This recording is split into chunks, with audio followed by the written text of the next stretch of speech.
অষ্টম শ্রেণীর বৃত্তি পরীক্ষা 2026 কবে হতে পারে এবং এখনই তোমার প্রস্তুতি শুরু করা উচিত কেন সবকিছুই থাকছে আজকের ভিডিওতে। হাই, আমি রবি।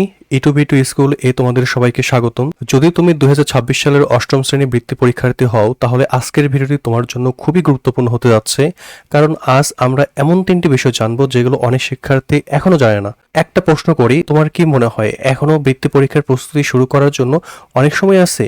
যদি তোমার উত্তর হ্যাঁ হয় তাহলে ভিডিওটি শেষ পর্যন্ত দেখো, কারণ অনেক শিক্ষার্থী ঠিক এই ভুলটাই করে। তারা ভাবে আরো কয়েক মাস পর পড়া শুরু করব, কিন্তু যখন পরীক্ষা একবারে সামনে চলে আসে তখন তারা বুঝতে পারে সিলেবাস শেষ করে যাচ্ছে না। আজকের ভিডিওতে আমি বলবো পরীক্ষা কবে হতে পারে, দ্বিতীয়ত এখন থেকেই কেন প্রস্তুতি শুরু করা দরকার, এবং তৃতীয়ত সবথেকে গুরুত্বপূর্ণ যে কথা বলবো সেটি হচ্ছে আগামী কয়েক মাস কিভাবে পড়লে ভালো ফল করা সম্ভব। তাই ভিডিওটি শেষ পর্যন্ত তোমাদের কিন্তু দেখতে হবে।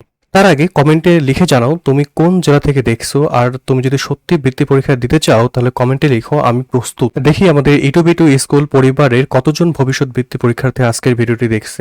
এখন আসি মূল বিষয়। অনেকেই আমাকে গত কয়েকদিন ধরে মেসেজ করেছো যে ভাইয়া বৃত্তি পরীক্ষা কবে হবে।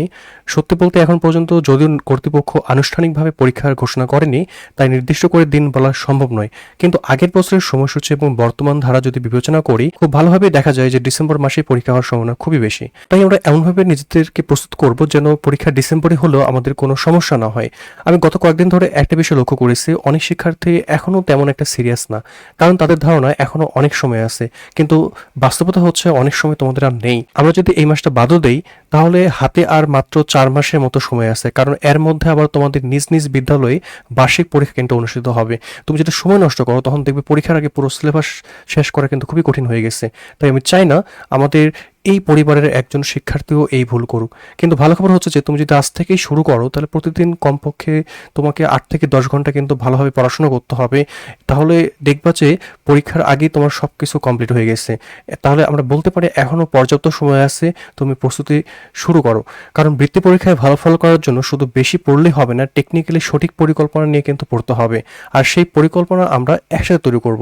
একটা ঘোষণা এখানে দিয়ে রাখি যে আগস্ট মাস থেকে ইটু স্কুলে শুরু হচ্ছে 2026 সালের অষ্টম শ্রেণীর বৃত্তি পরীক্ষার প্রস্তুতির বিশেষ ব্যাচ। এই ব্যাচে আমরা ধাপে ধাপে 3টি বিষয় গণিত, ইংরেজি ও সাধারণ বিজ্ঞান একেবারে রোবাস্ট প্রস্তুতি নেব। ক্লাসে ধরে ধরে সিকিউ এমসিকিউ এখানে শেখানো হবে, যার সাথে সাথে তোমাদের ক্লাস নোটস এবং উইকলি পরীক্ষা তো থাকছেই, যেন ডিসেম্বরের আগে 3টা বিষয় একবারে ভালোভাবে সম্পন্ন হয়ে যায়।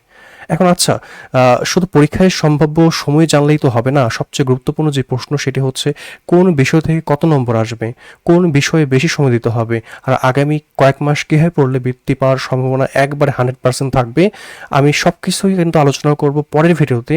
তাহলে তুমি যদি 2026 সালের বৃত্তি পরীক্ষায় অংশগ্রহণ করতে চাও তাহলে কিন্তু আমাদের এই পেজে বা এই চ্যানেলে তোমাকে থাকতে হবে। একটি সম্পূর্ণ যাত্রা আমরা কিন্তু শুরু করতে যাচ্ছি।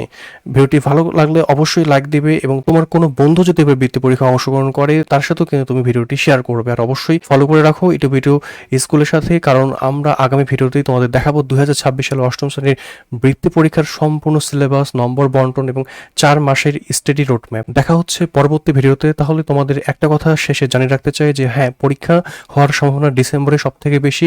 ওই হিসেবেই ধরে নিয়ে তোমরা প্রস্তুতি গ্রহণ করতে থাকো। তোমাদের সবার জন্য রইল শুভকামনা।